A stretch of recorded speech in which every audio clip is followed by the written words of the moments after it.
Hello, this is Richard. I haven't made a video in a while. And oh, by the way, people when they see my videos, they say it looks like I'm in a pub. So I have a nice local double hazy IPA. Kind of set the pub vibe. And what this is about are these mezzo G whistles. And it's kind of an interesting, key because there's a bass G, this humongous ones, and then there's a little teeny generation high Gs, neither of which I have.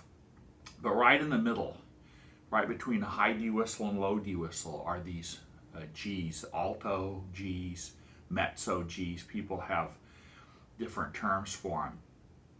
And so this is one from Jerry Freeman. And for people not familiar with him, what he does is he takes the vintage generation heads. Well, he does other companies too, but generation heads and puts them in his own bodies. I had first the first one I had, what it was is I was looking for a good Generation B flat. And I mean, looking for one for 45 years and never found one. And then I got a Jerry Freeman modified Generation B flat, and it was just perfect. And I've actually put it on a homemade body in A.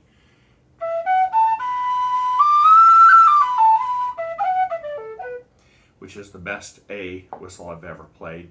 So in like manner, he makes an A, which of course his are a lot more professional looking than mine. Mine's kind of cobbled together. And he also makes a G, as you see, rather bigger. And this is his first model, and it's got, here's like a stock generation tubing. And so you can see the Jerry Freeman G is considerably bigger, even though it's using the same head. And this has a really nice generation feel, especially in the high notes.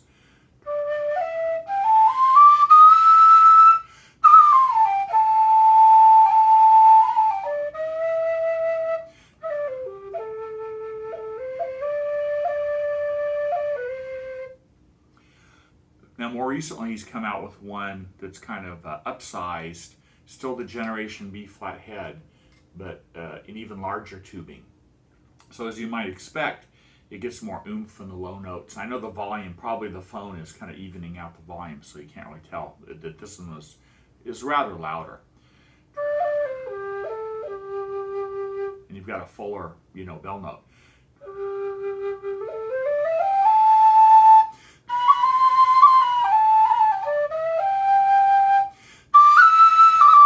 But still the high notes are very sweet. So it's just a really nice balance of sweet high notes and full enough low notes that, people of vintage generations, are accustomed to that. So that's those two models. I will say the tuning the octaves is different because if you, you can see this if you,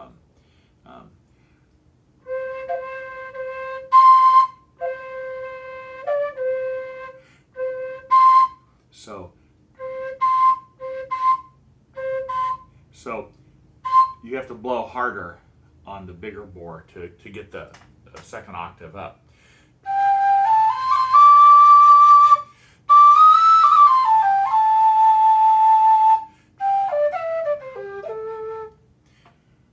But I think it's a good enough low sound.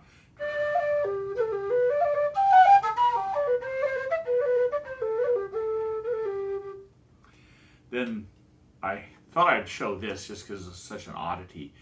And what's this, you might say? This is the earliest, as far as I know, the earliest generation of the Susato. And you see it says Susato there, whistles. And the early ones were machined out of stock ABS plastic. I don't know if you can see, but they have a wooden fipple or a block in there. And this is all machined out of separate pieces. And they tend to be loud. And this one has a pretty big, I don't know really about it's, so you can see here's, it's got a lot bigger bore. Now for comparison, here's a Colin Goldie F. And it's not quite as big a bore as a Colin Goldie F, but it's almost. And like a lot of Susatos, it has a clean tone. Some people would consider it kind of colorless or,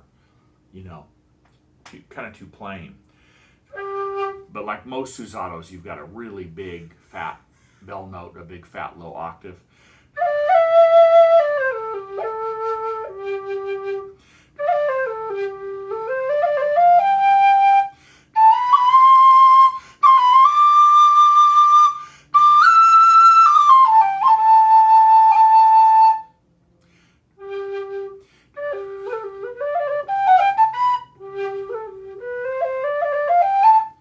Nice fat low notes.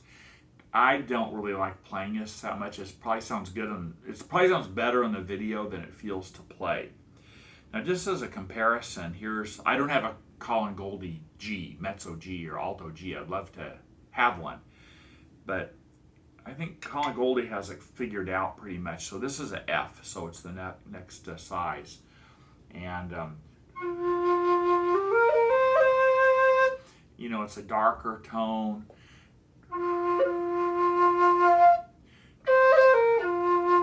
And it's got a big, rich, low register.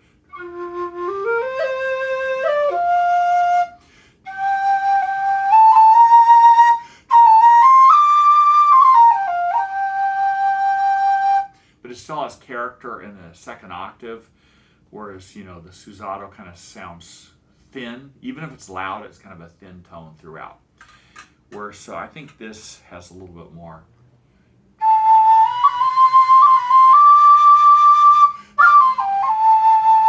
A little bit more of the richness that you get in the Goldie.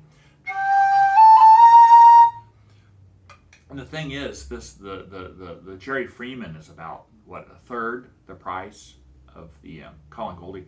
So I would really recommend either one. Now this one, the Freeman with the brass tubing, slightly narrow tubing, has more of a traditional generation vibe. It's kind of quiet in the low notes, but just really rich tone throughout.